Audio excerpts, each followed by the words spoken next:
Hello, everyone, and welcome to our COVID-19 Vaccine Roundtable. I'm Dan English. I'm the program coordinator for the Most Policy Initiative. Specifically, I coordinate the Missouri Local Science Engagement Network. Our network is to encourage scientists around Missouri to engage with policymakers and to offer your experience and expertise. Joining me today is Cynthia Chapple from Black Girls Do STEM. Hi, Cynthia. How are you doing today? Hi, Dan. I am wonderful. So excited to be here today. All right. And we have an esteemed panel of people joining us. There's Dr. Bridget Jones at Children's Mercy Hospital. Dr. Jones, how are you doing today? Hello, everyone. Thank you for having me. I'm excited about the discussion today. Dr. Jones, can you tell us a little bit about yourself, maybe so we can get a little short introduction? Yeah, sure. So as stated, my name is Bridget Jones. I am a pediatric allergy, asthma, immunology specialist at Children's Mercy Hospital in Kansas City. And I also do research focused on asthma and asthma therapeutics.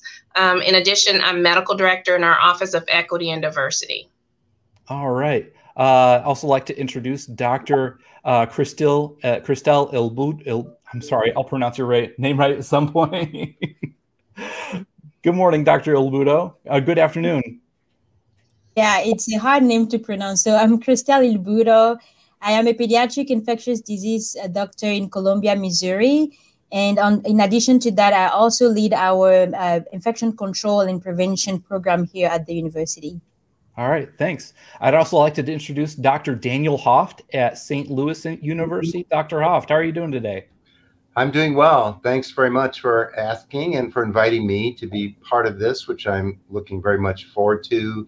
I'm the director of the Division of Infectious Diseases, Allergy, and Immunology at St. Louis University, and the director of our Center for Vaccine Development and working on COVID-19 vaccines currently.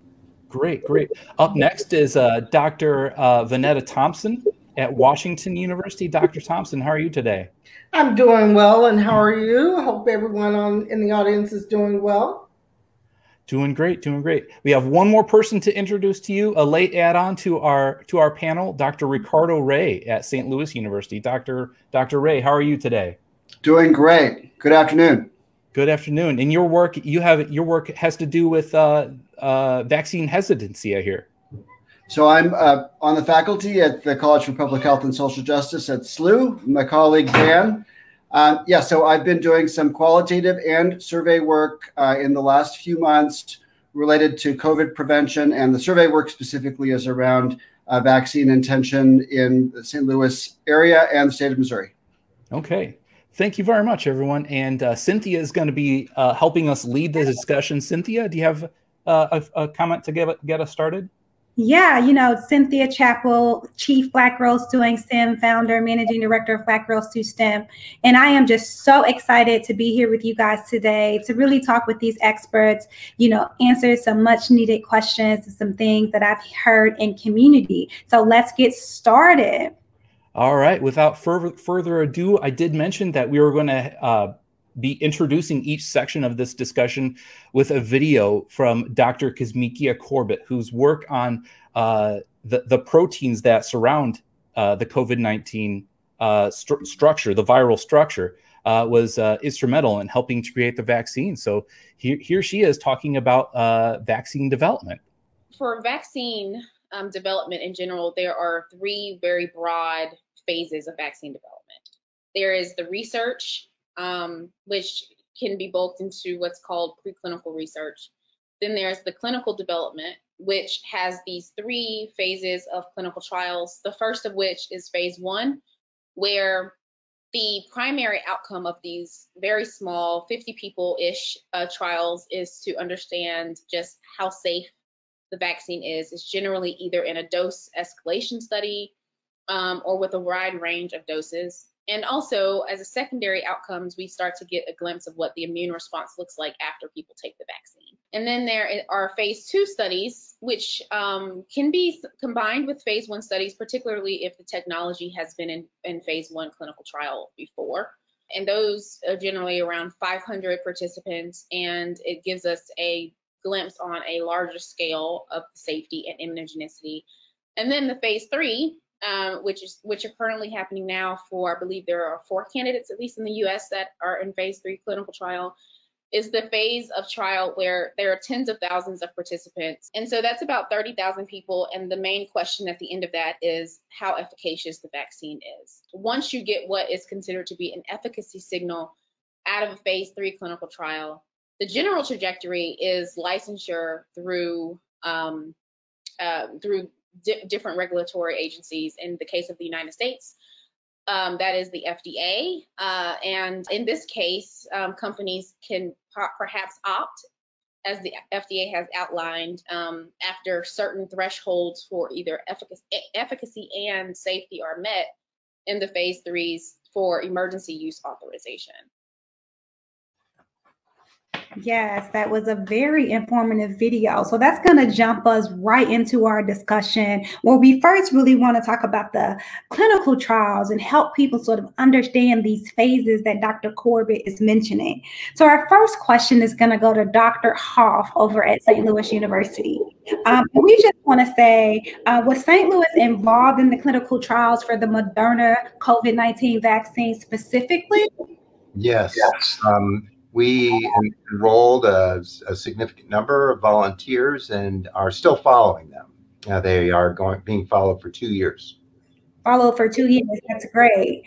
Can you talk a little bit about efficacy thresholds and safety that we heard Dr. Corbett mention? Like, who sets those standards, and what does that language really mean? Mm-hmm. So safety first is our mantra, I guess. We always want these vaccines to be safe. So in phase 1, you're really mostly just looking at safety, but also looking at whether or not a vaccine can induce an immune response. And so phase 2, you're still really focused on safety, and you're looking for a little bit more rare events that might happen, and looking more at immunogenicity and starting to look at things, whether or not the vaccine can work. Phase 3 is where you have the largest numbers, as Dr. Corbett mentioned, and that allows you to look for even more rare side effects from the vaccine. And even as important, of course, is seeing whether or not the vaccine protects people from infection. Great, that's great. So who gets to set these standards, and why is these standards important to vaccine science? The standards for safety and efficacy, well, they're important because we want to make sure that when we develop a vaccine, it's going to do good for people, protect them, and not be something that would cause a lot of side effects, a lot of complications. Has to work and be safe. Great. So when we hear that the Moderna vaccine has a 94-95% efficacy, that speaks to its safety, correct?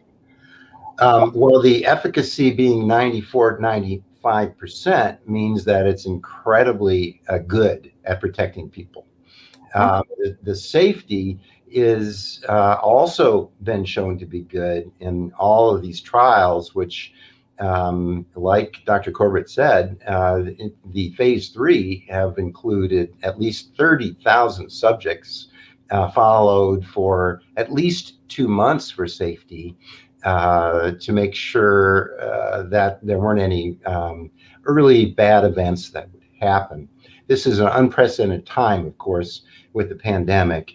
Typically, we'd be following people longer before there was any potential consideration of whether or not to start giving it to the public. But in this case, the pandemic was deemed so important that we made sure that we enrolled a large number of subjects so we could see rare events pretty quickly, and look for those very carefully. Well, thank you, Dr. Hoft. I'm going to go along to our next question that goes to Dr. Thomspon. So we just heard that information, but we understand that, like, specifically communities of color and Black communities have somewhat of a checkered past with medical science. And so the question is, we think about things like the Tuskegee experiment and other activities that doesn't give us the most trust, specifically in Black communities. Why should we trust the science of the COVID-19 virus, the vaccination now? What do you have to say to sort of speak to that? Well, I think that it is very important for members of Black and Brown communities to understand that we're in a different phase with research. With Tuskegee and some of the other medical experiments that our community has increasingly become aware of, we had many fewer individuals who were trained, who had the background to participate in studies and the effort to develop treatments for various diseases. We are past that. We have a growing number of scholars, researchers, scientists who are involved in this work. That's the first thing. The second thing is that if you look at most of the medical experimentation, it was exactly that. It was experimentation. But if you look at the outcomes of some of that work, it was wrong. It was egregious, and our community is owed an apology, and probably some atonement for that. But it was research that benefited the health of many populations, including our own. And for that, I think many groups, many people should be thankful to us. But if you remember that, what you'll realize is that those treatments benefited members of our communities to the extent that we access them or could access them.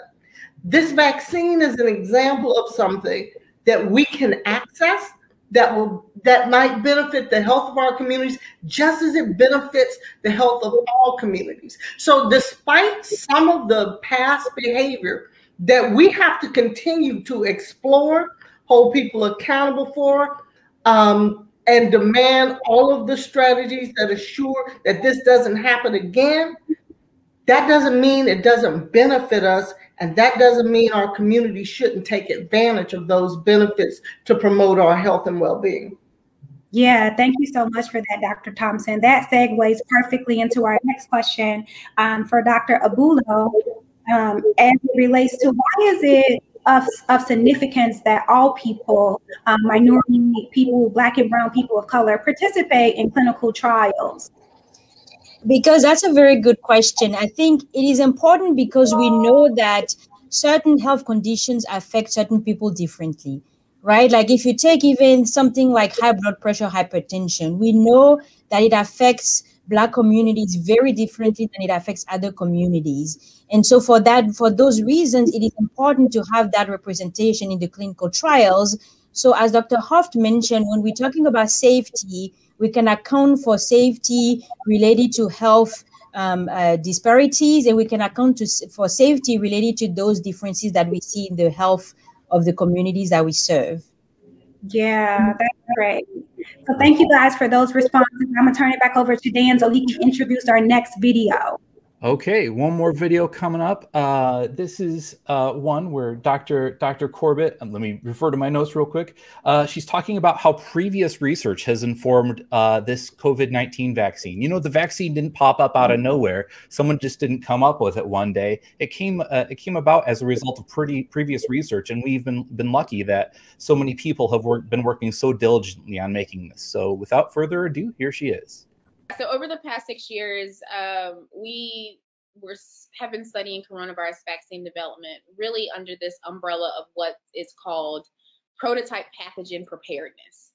So it is a prong of pandemic preparedness in vaccine development, where the idea is that you study a particular virus and vaccine development for a particular virus in a large family. In the case of coronaviruses, we use MERS as our prototype pathogen and understand vaccine-induced immunity from the MERS or the prototype pathogen perspective, and so much death that shall a pandemic occur, that you have enough knowledge to, at risk, pull the trigger on clinical development very rapidly for a particular vaccine, and really cut down the trajectory and timeline to general population. Yes. Yeah, I'm going to add everyone else to this to our stream, and I encourage everyone, if you have a comment, speak up. We have lots of great expertise here. So take it away, Cynthia. Yes, and so of course I was going to pose my next question to Dr. Hoft, but please join in, anyone else who wants to speak to this. So we hear her talk about MERS, which is the Middle, let me refer back to my notes, Middle East Respiratory Syndrome. And so we just want a brief understanding of like this understanding around coronavirus not dropping out of the air, not coming out of, no background understanding. So can you kind of speak to the similarities between the coronavirus that we're now developing a COVID-19 vaccination from, and also sort of this MERS understanding that we previously held? Sure. Actually, there's been 3 outbreaks in the world from coronaviruses in the last 20 years. There was the one that was first called just SARS, because it was the first one. Okay. Didn't have a number. And then MERS came about, I guess, 9 years later or so. And then, of course, COVID-19 in this past year. They're all the same type of virus. They're called coronaviruses. And there are other coronaviruses that we are exposed to all the time that are pretty harmless. They can cause the common cold, but they're also coronaviruses like these. What made these 3 different coronaviruses much more scary and concerning is that they all started off in bats as their normal habitat, and then moved into lower mammals and then up to us. And basically in that process, they were shaped in a way through all the pressures that they were under to mutate in similar ways. And they became able to infect people and to be able to spread from person to person. The COVID-19 is not the most lethal, but it is probably the most infectious. But because of the previous experience with SARS and MERS, people were concerned already, and they started doing research, and they started learning about these viruses more because they were scarier than the common cold coronaviruses. And we learned that the spike protein was a key protein from these viruses that could be used in vaccines. So that was kind of already known before anybody ever heard or named COVID-19. And because of that, there was work done to make vaccines for those other coronaviruses that Dr. Corbett was integrally involved in. And they were successful getting vaccines that could, in animals, induce protective immunity. And it already started some clinical trials, not getting as far as all the safety we need and all of the efficacy we need. But all of that work was very important that it happened in advance of this pandemic. It made us basically hit the ground running, if you will. Yeah. So I'll open it up for any other panelists to make any comment, throw anything else in on what Dr. Hoft just shared with us. I'd like to just add, when I've talked to communities about the vaccine, I think it's important for communities to know that vaccine technology in general, vaccine development is not a new concept, that vaccines are one of our oldest preventative treatments that we've had and used for centuries. And so I think when people see a new type of vaccine come on the market very rapidly, that brings on a lot of concern, but the basic infrastructure and science behind vaccine development is very, very old. And so I think that's a really important perspective for communities to understand. Yeah. So I think our next video from Dr. Corbett sort of addresses how specifically this COVID-19 vaccine got made so fast.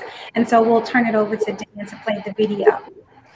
Yeah, this video kind of piggybacks well with what Dr. Hoft just explained.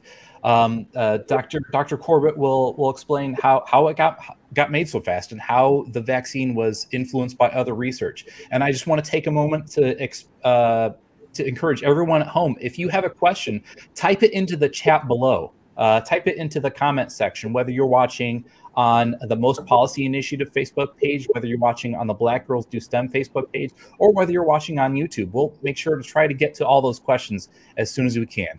Here comes our next video. Let me find it, and here we go. Well, they were actually working on coronavirus vaccine development since the SARS epidemic years ago.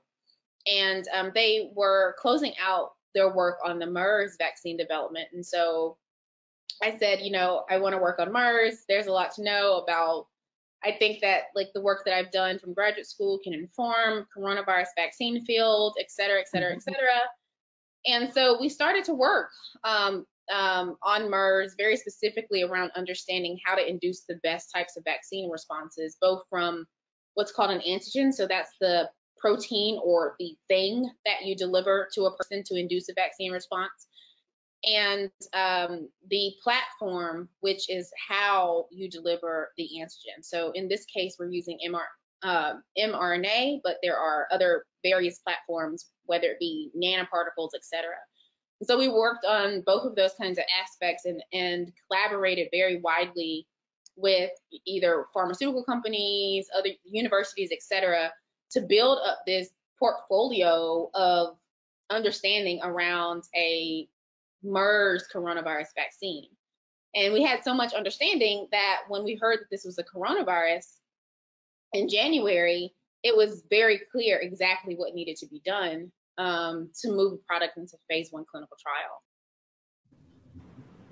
Yes, yes. And we hear like how this was done rapidly and fast. We hear Dr. Daniel Hoft tell us that there was a 2-month process of studying people, and that SLU will even be watching their participants specifically for 2 years. So I just want to ask, in preferences to Dr. Thomspon, but anyone can sort of give some feedback. How do we build trust within communities of colors and specific Black communities to really believe in this process, right? And like, how do we go about debunking some of these myths around it being done too fast, about it being done so rapidly, and not, for example, testing it on Black populations of people? How do we negate some of this, some of these conversations that's truly happening in community? I think the answer to that question is both simple and complex. We will build trust and understanding dialogue, which is a part of what you all are facilitating today. I think ideally it is done in a bi-directional way, and I'm hoping people will put questions in the chat because we have to engage people with the understanding that some of the mistrust is well-founded. I would probably step back from one of my earlier statements that all of the research that was done was beneficial, because there were some studies that's the debate we currently have in the literature, whether those studies that were undertaken actually were beneficial. So it's important for members of the community to have questions and ask those questions, and we have to be open to answering those questions without jargon, without going through things that aren't relevant to what we're really being asked. And what we're really being asked is, who will this benefit? Will it benefit all communities equitably? And will all communities be able to access it once it's done? And if we can answer those questions honestly, and if we're willing to entertain those dialogues, And as long as all of the professions continue to diversify and make space for every community to fully participate, I think trust will build. But it is over time, and we can't rush it or hurry it because we're in a crisis. And I admit we're in a crisis state now. Mm-hmm. Yeah. I have a follow-up question. Dr. Ray, your work at St. Louis University really influences, not influences, but really tries to get your finger on the pulse of what might cause a person to decline a vaccine. Do you have anything to add? Well, I think, actually, I'd like to first follow up on some comments from Dr. Thomspon, because I'm thinking about, with work I've done in the community, some important considerations have come about because of this experience of discrimination and some of the missteps that have been, missteps is too mild a word for some of the ostensibly scientific experimentation that has taken place. That has really shifted some of the foundations. Thinking about our audience for kids who want to get involved in science, that some of the foundations of how science takes place has been affected by some of those mistakes that have taken place in the past, such that the science that takes place now has really we take steps in terms of protecting human subjects, in terms of assuring appropriate representation, proportional representation, making sure that people understand what they're getting into if they are involved in scientific studies. That has really, those are now kind of bound into the kind of the rule book in terms of how studies happen, that we take care to make sure people understand the research that's taking place, make sure they understand why research is happening, make sure they understand the risks and benefits, such that the kinds of things that happened in the past, as Vetta said earlier, those things can't happen anymore, because how science happens in institutions, we need to take care and take steps to make sure that those kinds of missteps don't happen anymore. So I think that's an important piece. We have, in a sense, I don't know if we can say this safely, but we have, in a sense, learned from those mistakes to be careful in terms of how we involve particularly community members and how research is done, so that those kinds of egregious examples are less likely, I would say, to happen now than they were when they happened earlier. I think, again, for our science students, that's an important piece to understand. Let me leave that comment there, and then Dan, I can get back to your question if you want. But don't know if other people want to pick up on that piece too. Yeah. I can add a comment to that. I think that's extremely important for our viewers to understand the current regulatory barriers that are put in place to make sure that those atrocities that happened in the past no longer occur. But I also think that there is a need for the medical institution to acknowledge the current systemic racism within medicine that still exists. When you think about Black and brown communities having even access to these clinical trials, there was a lot of talk in the beginning about mistrust of communities with participating in clinical trials, but there's also issues with willing participants being able to access the trials. And so I think that medical institutions need to be candid about the continued systemic racism that exists, that continues to impact care in many, many ways. And having those transparent, very candid discussions, I think, is one of the first steps to building better trust with communities. And I think having discussions like this about the vaccine, to be able to provide objective information about how the vaccine was developed, but at the same time acknowledging that we still have a lot of work to do, shows that we're coming to the community in a truthful manner, and that we are telling you the truth about what's going on. And we're going to give you the information and allow you to make the best decision for you and for your family. So I still think there's a lot of transparency and discussion and responsibility that medical institutions still hold for building trust in the community. And I would agree with you, with Dr. Jones on that, because when I work with members of the community and ask them what informs some of their decisions around access to health and healthcare and participation in studies and trials, they don't necessarily refer back to Tuskegee. They talk about experiences that they have today within the healthcare system. And so I thank you for elevating that, because I think that's an important thing for us to understand. Now, that's not to say that, you know, science hasn't changed and we aren't doing better. And I think communicating that and sharing that is equally important. But that's probably not the major issue that we're going to have to overcome over time. Yeah.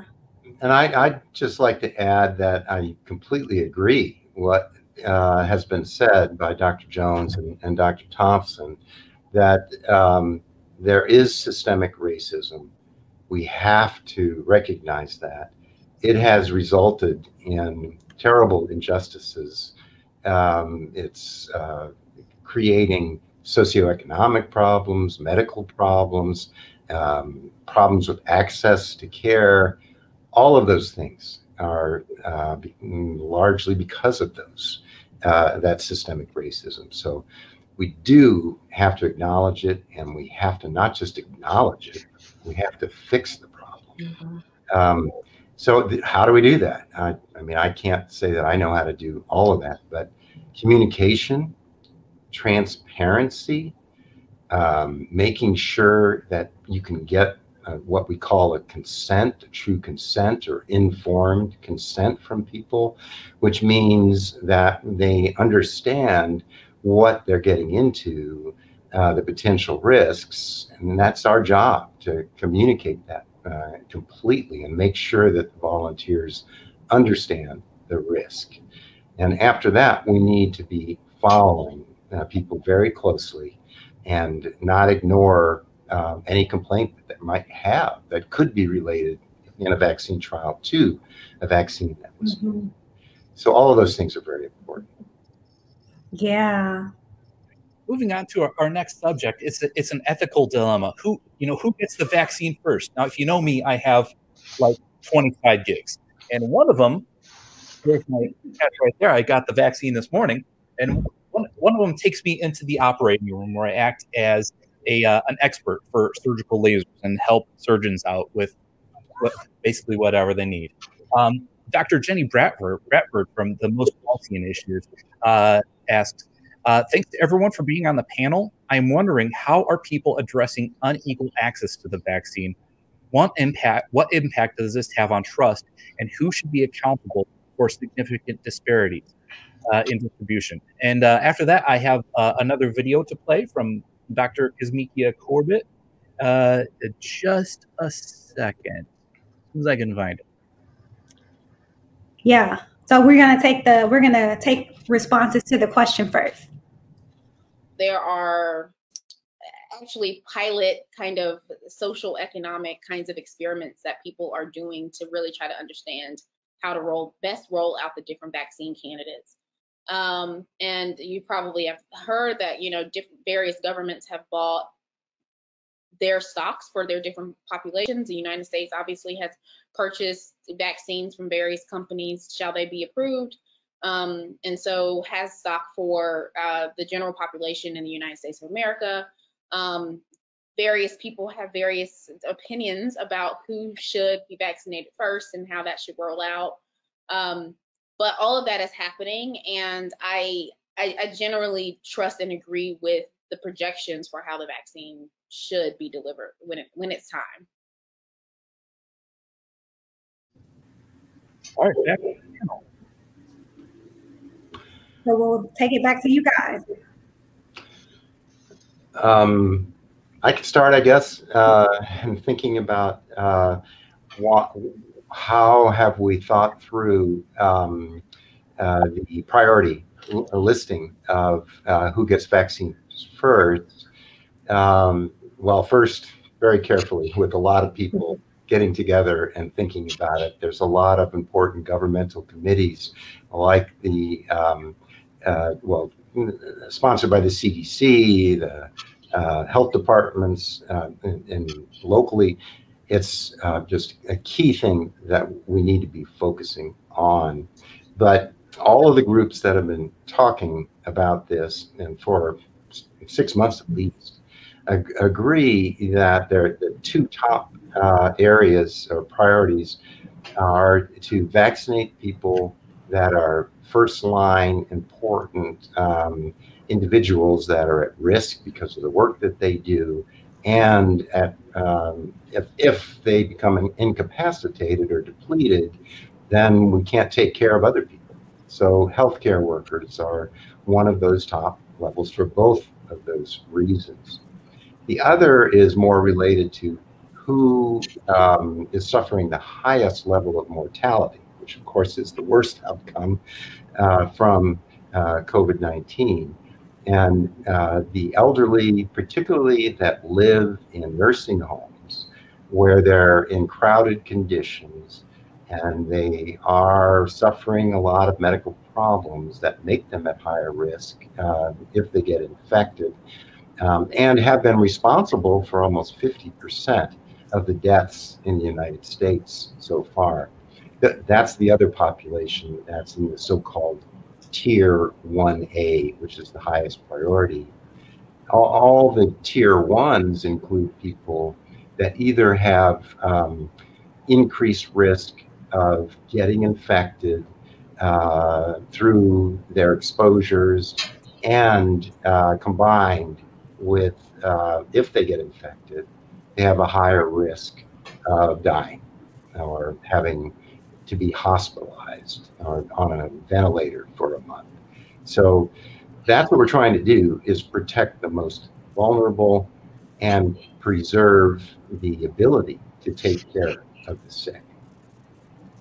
So have any of you guys been vaccinated? And then I see Dr. Abelo was gonna speak. Yeah, so I have been vaccinated, and I must say that it was quite an experience to be the first one here at MU to get vaccinated. I was first in line. And part of it is, as Dr. Hoft mentioned, because of what I do and the types of patients that we see. But part of it personally for me was to get that message again back to the communities at risk that I know. So people who look like me, who may be at higher risk, just like me, that hopefully seeing me being up there and getting the vaccine is going to help convey or convince them that it is safe. The logistics of the vaccines don't make it challenging. We talk, about the different vaccines, how you have to store them, and there's also the scarcity of the vaccines. That yes, we can have all these, wonderful vaccination clinics in place, but if we don't have enough of the doses, it's gonna take a while. So I think the plans are well written on paper; they make sense, but the logistics of actually doing that in a timely fashion is something that we still have to work through. And unfortunately, speed tends to be the enemy of vaccine equity. Sometimes that, for the sake of we don't want the vaccine we don't want to throw away doses or discard this precious vaccine that we have. We may not always be equitable in the way that we do it, even though the intention is to do just that. Doctors Jones and Ilboudo, I know that both of you work with pediatric patients or pediatric population. Are you hearing anything from parents? What are parents saying about that when their children get it? Yeah, I know in our hospital, we have already started vaccinating some of our older patients that fall into the indication age for the vaccine. I think that many parents are, they have appropriate concerns and questions about the vaccine, but I feel like overall that many parents, are wanting to protect their children, just like we're wanting to protect everyone else in the community. And so our hospital will be participating in pediatric clinical trials starting this spring to enroll children in the pediatric clinical trials. Because as some of you know or may not know, children are not included in early studies right away. And so the vaccines haven't been tested in children yet. And so that will happen this summer, in the spring, hopefully. And hopefully we can get a vaccine out for children that's safe and effective. I think the other piece is where our health and public health infrastructure is located. But what I will say is that, at least in our region, and that limitation has been acknowledged. And so a mass vaccination site within the community, where we've had a high burden, but we don't have enough facilities that are naturally in this community, a mass vaccination site has been designated and will enroll people and will vaccinate, so that members of this community don't have to travel excessive distances to places where they're unfamiliar in order to be vaccinated. And I think that's a step in the right direction. Plus, the hospital that's located in this region has stepped up and is reaching out to members of the community and to their patient population that is comprised of people of color, to assure that they have the option of being vaccinated, as have our safety net clinics that have access to vaccine. Primarily our county health department clinics, but still that helps to overcome that barrier, and that's often a barrier. And I will also say, working on vaccine hesitancy, such as in a time when we're not in crisis, I worked on increasing HPV vaccination. And what has been interesting is, because we got out ahead of that and made sure that everyone had the information, that we answered questions, we had strategies for communicating, you have not seen some of the major disparities in among people of color and majority group members in HPV vaccination until we get to at the point when we were using 3 shots, until we got to the end of that shot, where, you know, the logistics started to come into play because of all the things we've been talking about. But that first shot, that second shot, it wasn't so bad. And so I think that's something for us to keep in mind. When we get out in front of these things, when people have information, when they have time to think about it, when there are good strategies for how to share that information, people make the decisions. I think Dr. Jones is right. People make decisions to protect their health and their children's health and well-being. Yeah, I think that's an extremely important point, that, you know, this is a long-term issue. We shouldn't just stop after COVID is done, because I believe what COVID has done is, you know, put in front of our eyes that our healthcare system is broken, especially when it comes to health equity. When we talk about dispensing vaccine through pharmacies and healthcare centers, and we know that those are lacking in Black and brown communities, I mean, you would already know that there's going to be an inequity in distribution. So I think those are the things that need to be worked on long term to make sure that there can be true equity in healthcare access for any condition within communities. Yeah. We just got a question down in the chat that I want to offer to you guys before we jump into the next video. So Joe Johnson says, do you think supply will be able to catch up with the demand, and does this also cause trust issues? I think eventually the supply will catch up, because we have other vaccines too. Of course, we've had the first 2 that were approved in the US, but keep in mind that there's hundreds of vaccines that are going through different phases of clinical trials, some which will be easier to distribute and administer because they don't require the stringent storage that vaccines have. So I do believe that over time we will catch up. And there's also the message of, you know, that we keep telling people, keep washing your hand, wearing your mask, because even though you're vaccinated, we don't yet have enough data to know when we'll stop that. So I think some of that can also send mixed messages about, well, why are we vaccinating if we still have to you know, behave like we're in a pandemic? And those two things will still be true until we can get enough people vaccinated. Yeah, that's a good point. That really jumps us into our next discussion, or our next point of this idea of, like, back to normal, or like what once people start to get vaccinated. And so they're going to loop that video and then we'll jump into it. I mean, I think that's the question on everybody's mind. It's a question on my mind. You know, I've just got my shot. Once I get my second shot, can I go out to a restaurant? Can I go out in public? And let's hear what Dr. Kizzmekia Corbett has to say about that. You know, you get vaccinated with a vaccine that in a phase 3 clinical trial has been proving to be, let's say, 70% efficacious. I think that as a person, obviously, subconsciously, you will move a lot differently personally. So, and I would say that for the most part, I would agree that on a personal level, sure, you might be able to relax a little bit more, maybe have dinner outside in a restaurant and see your family a little bit more, etc. But holistically, as a population and as us kind of sticking together, we have to remember that there are still other people who may not be vaccinated immediately. And that is going to take a while to get to the point of which there is, you know, ideal community level vaccine-induced immunity.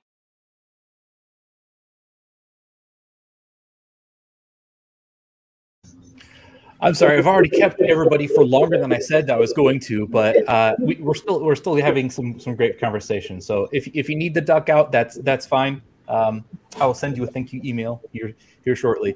But getting back to normal, does anybody want to handle that question? When do you think we can get back to normal, or is it going to be a gradual thing?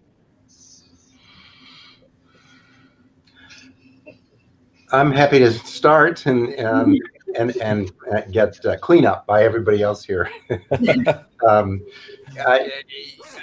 What we know right now from the RNA vaccines is that they prevent symptomatic infection. So they prevent people from feeling sick once they've been infected, and they seem to prevent people from getting so sick that they have to be in the hospital or might die. Those are very important things, and they're good for the person that gets vaccinated.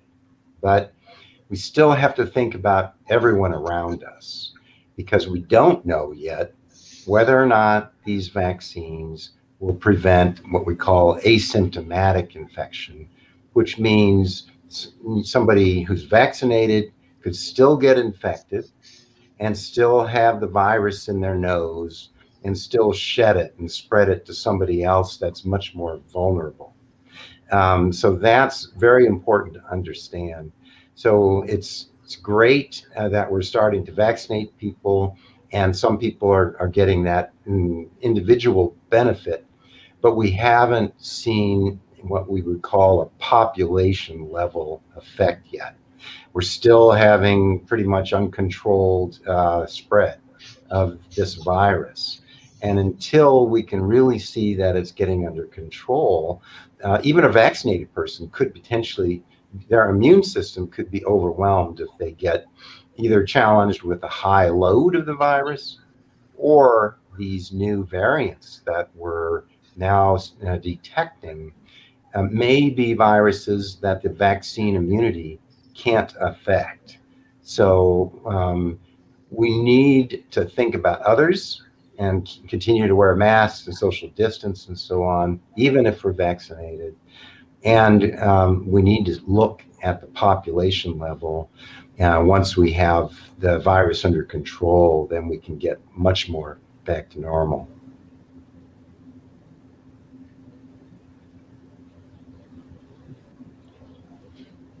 I'll open it up to the other panelists for any comments, any ideas.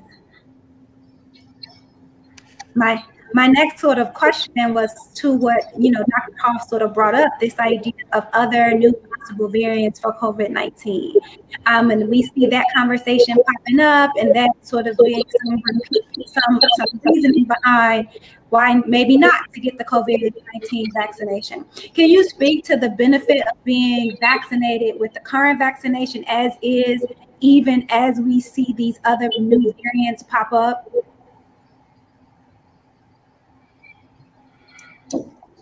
I can try that. I think the idea is that if we can decrease transmission, we can also decrease the possibility of the virus mutating. So the faster we can get more people to get vaccinated and we can slow down the spread, the less variant we will have to try and play catch up with.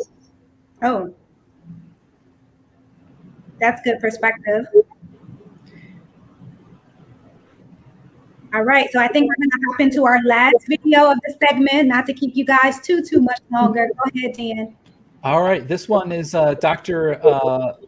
Corbett talking about why the National Institutes of Health chose to work with Moderna for the vaccine. So here we go. The reason why we worked with Moderna is because for pandemic preparedness, there's two things that need to happen. You need to be able to deliver a very good antigen, but you also need to be able to deliver it with a platform that is reliable. So something that has been tested in humans previously, and at least through phase 1s, and so you kind of understand the safety profile. But then also something that can be manufactured fairly rapidly. Mm-hmm. So if we wanted to deliver, you know, a nanoparticle or protein or something like that, especially given the capacity at the Vaccine Research Center, while we do make GMP material and we do our own phase 1s, we have a clinic and everything, it just would take a long time. Yeah. And so working with a company like Moderna and collaborating with them, especially given their history with the vaccines they'd had that already been in phase 1 clinical trials, such as Zika and, you know, flu, it just was very clear that if you wanted to make a very quick vaccine, that the mRNA platform was one that you could utilize for the better.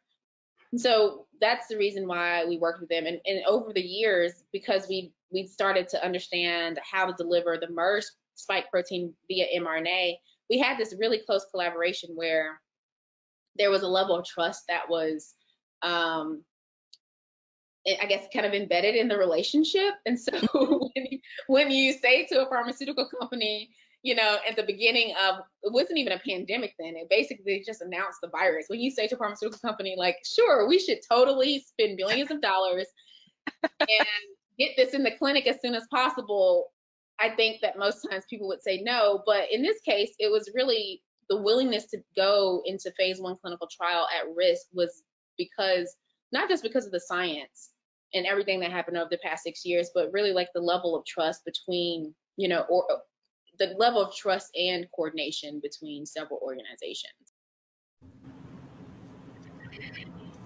Yeah, so we hear from this video again this idea of collaboration, what was in the best interest of the public, what was most feasible, and also sort of this tried and tested technology in deciding to use the mRNA. And so my next question is, what unique concerns, what unique information do you guys still see as needing to get out to the public as it relates to the COVID-19 vaccination?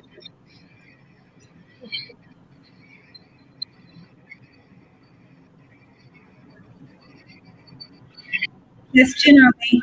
Specifically about RNA vaccines is what you're asking about? Yeah, so we just keep hearing about the collaborative effort in making sort of some of the choices that have been made around COVID-19 vaccination. So what is there that the public still needs to know and understand, or we feel has been, you know, given to and communicated to the public up until this point? Well, I'd say that RNA is relatively novel.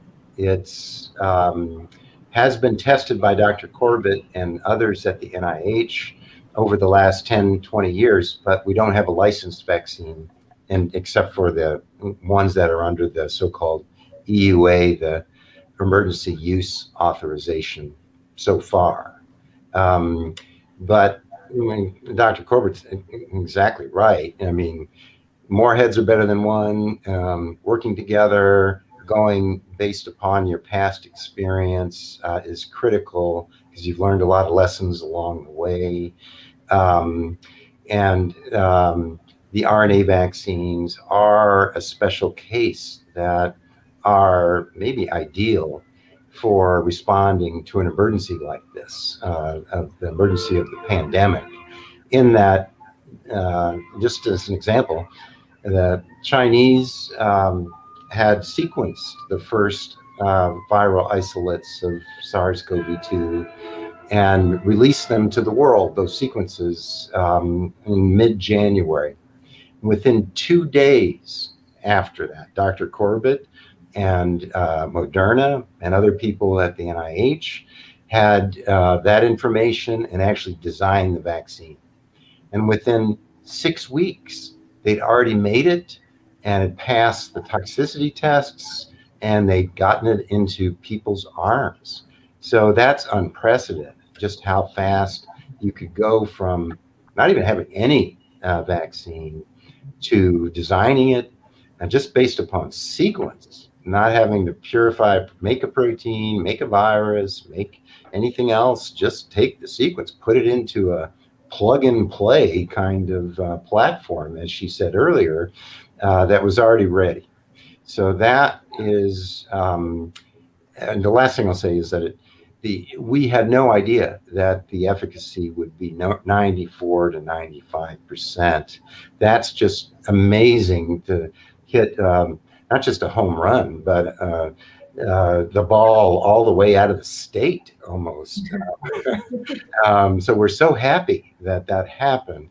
And it may be that this is a new technology that's going to really revolutionize vaccine science. And so for all of you out there that are interested in this area of science, I think it's a good one for you to be thinking about, get more interested in, and come to all of us if you have more questions, and learn and take advantage of experiences where you can get into this field, because I think this can be very rewarding and there's a future in it. Yes. I want to just highlight what Dr. Holt said, though. You know, they've worked on this for some time in order to be able to pull this off. And I think a lot of members of the public, members of our community, assume this was something that just came out of the blue, and it's not. It's been in the works, just hadn't expected to deploy what they had learned and the science so quickly and under conditions. But the fact that it could be done should be something that all of us take some comfort in. And I will honestly say, seeing a Black woman leading that effort ought to inspire us all to think about how we get more members of our community and other communities of color involved in this enterprise. Dr. Thompson, that is a great segue, and it totally ruins the question I was just about to ask Dr. Ray. But we'll get back to it. Dr. Ray, I wanted to ask you about vaccine hesitancy and how information about the vaccine and having people learn how it actually works. How does that inform people's thoughts and feelings and actions about it? Looks like your mic is off. I got it. Oh wait, I can't. There you go. Well, I'm struck by this conversation. I did some focus groups with representatives, community members from the African American community in North St. Louis, different age groups, and I was struck by the consistency for members of these groups that we did across the different age groups. It was virtually unanimous. Some skepticism. This was before the Pfizer and Moderna vaccines, where the clinical trials were completed, but there was concern really across the board and some hesitation about their intention to get vaccinated. What was interesting was that I think particularly for the older groups, they were really they wanted to wait and see. All of the concerns that have been raised, the reasons why people might be skeptical that has come up in this discussion were mentioned in our groups. But what was striking was that they said, we're going to wait and see to see what this efficacy looks like and what the safety looks like. When we know about that, then we'll think about getting the vaccine. So I think we can also be it's very happy that the vaccine safety and the vaccine efficacy were as strong as they were, particularly for the first 2 vaccines that were released. Getting that information out there through panels like this are really important, and we've seen there are a variety of venues in which this has taken place. You asked earlier about the question of trust, and I think the leadership that has been shown by Dr. Ilboudo. I'm reminded also that I think the very first person to get the vaccine, I remember the images, the videos, was an African-American nurse, was the first woman to get the Pfizer vaccine. So it's those examples, the leadership shown by our clinicians to set an example for communities of color, I think is probably one of the most important things. Just get those images out, and for members of the African-American community and other minority communities to see, as you say, Dr. Thomspon, also that Dr. Corbett is sort of leading this effort for the NIH. Those are all really important pieces of information to get out to help people overcome their concerns that have come about through history of and current racism in the system. Thank you. Yeah. So that takes us back to Dr. Thomspson's point, which I'm sorry that we skipped over, but it's probably the most important thing that we're going to discuss today, and the reason why we're all here. Cynthia, do you have any more questions for Dr. Thomspson on? Yeah, you know, why is it important to have diverse faces, perspectives in STEM, right? In this science, technology, engineering, and mathematics field. Yes, go ahead, Dr. Thomspon. You know, for me, it's the answer I give almost every time I give a talk on this topic. When you have people with different experiences, different backgrounds, they bring different perspectives, they identify different questions that we need and problems that we need to solve. They come at it from different angles. I think it was Dr. Holt that talked about, you know, different, having lots of minds focus on a problem, lots of minds with some diversity among those minds, and we can solve all kinds of problems. And I think we sometimes forget that in our day-to-day enterprise when we look around and we don't see that diversity in the room, that probably is a lost opportunity to solve some problem that is staring us in the face that we are desperately looking for solutions on. And I know Dr. Jones had something she wanted to share specifically that's happening for youth involved in the STEM and the sciences. Yes, and I just wanted to echo Dr. Thomspson's words. I think that's an extremely important point to understand. And it's not just opinion. There are studies that show that teams that are diverse are more innovative. Clinical trials can be done more efficiently or more impactful when you have diverse researchers and diverse participants. And so we know for a fact that diversity is important from a healthcare outcome perspective, to have diverse teams.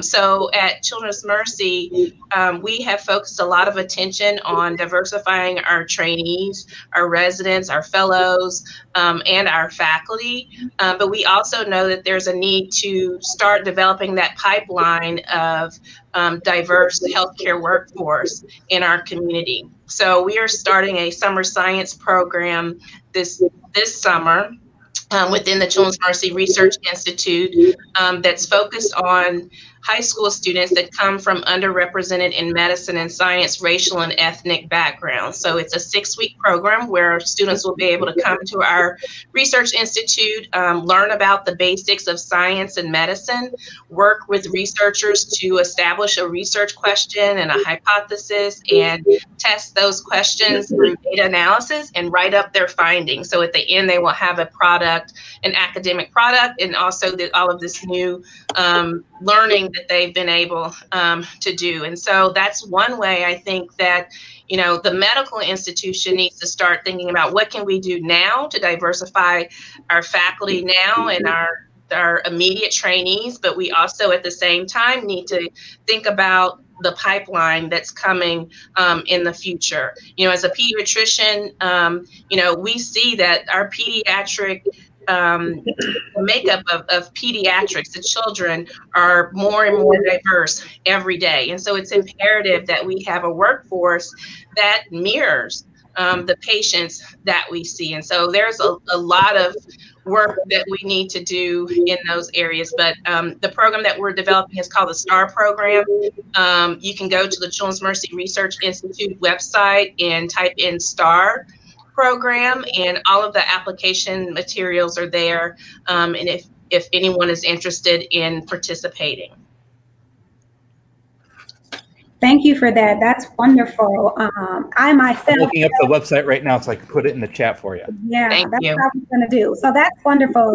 You know, as the founder and director of Black Girls to STEM, which is the educational equity firm here in St. Louis, nonprofit working with 6th to 9th grade girls currently, we will definitely be looking up that STARS program to see if we can tap some of our high schoolers into it. Because it's all about making sure that we become a bridge for access for Black girls in our region to understand and know that they too are STEM capable. So I always got to think about my children when I'm in these spaces. And so one word of advice that any of you guys would give to girls, students, youth in our region who are interested in expanding and exploring science. Don't let anyone tell you you can't. You don't have to have a natural ability or talent for it. You just have to love it and persist at it. Yes. Well said. You can do it. And yes, we want to train a diverse workforce. We also participate in the STARS program here in St. Louis as well, just so there is an opportunity locally here. But yeah, don't get discouraged. Everyone that goes through this type of training has failures. Everyone. And you have to pick yourself up, go again, and just keep trying at it. It's that persistence that's really important. I agree. Go ahead. You go ahead.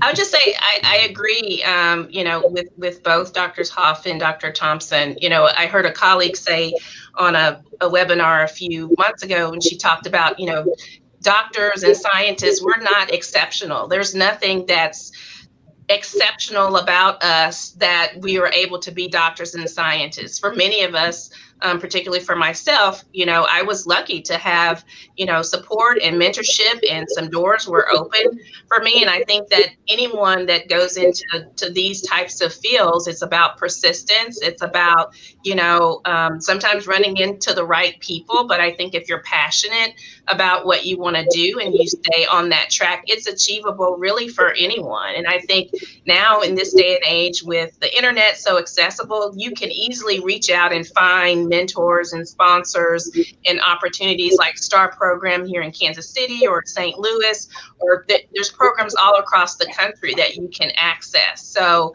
I would just say, you know, go for it. And we're all here to help you and support you. I would say aim high and ask for help. Yes. Make sure that, as Dr. Jones said, mentors are really important. So we're all here and ready to help and talk to you and give guidance and to support our students who are coming up the pipeline. I think, you know, that's an important feature, and it's important to ask for help. And again, ask for help where you might expect, again, to Dr. Thompson's point, that you might expect someone to say no, but keep on asking. I would also add that you need to find something to be passionate about. You know, when I was going through my undergrad, I was really bad at math. And then when I found a passion through friends for working in public health and working in global health and working to ensure health equity, that's when I got good at math, because it meant something to me. So I would say your success is a variable of your effort that you put into it, and your effort that you put into it is really influenced by your passion. I definitely echo that. Yeah, I was just gonna add, you try, and if you don't like it, do something else. I can tell you how many summer research programs I've done, and but in the end, even though I didn't have anything to show for it at the end, I definitely knew this is something that I don't want to do in terms of science, and I'd rather do something else. So always try, never be afraid of trying until you find your passion or what really floats your boat. All right. And with that, I think Cynthia and I are going to promote our various websites. And thank you all very much for joining us. I kept you way over time, but this was such a good discussion. I'm getting emails left and right in my inbox of people telling me how much they got out of this. So thank you very much. And we hope to do it again soon. Cynthia, do you want to talk about Black Girls Do STEM? Yeah, so Black Girls Do STEM, as I shared early, is an educational equity organization serving middle school and high school Black girls in the areas of science, technology, engineering, and mathematics. And we are enrolling students currently for what we call our STEM Saturday, which run March through October. And we have capacity this year to serve up to 80 girls. I did a live earlier today on our Black Girls Do STEM page. Currently, we have 52 students signed up for this program here, with about 60% of those as returning students. And so make sure if you're interested in STEM Saturday, you have a 6th to 9th grade Black girl, we always want you to sign up BGDSTEM.com to learn more about all of what we're doing, but more presently, our STEM Saturday Academy is enrolling, and we're really excited on the curriculum lineup that we have this year for STEM to engage, again, Black girls and girls of color here locally in our St. Louis region.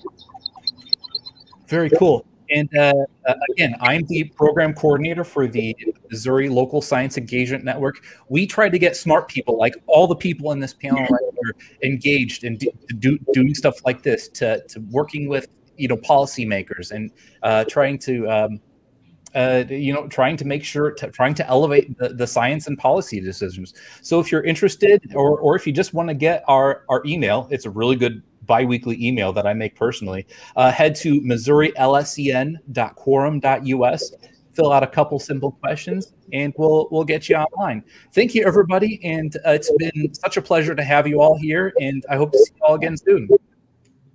Thank you. Thank you. Bye-bye. Bye. Thanks all. Thank you.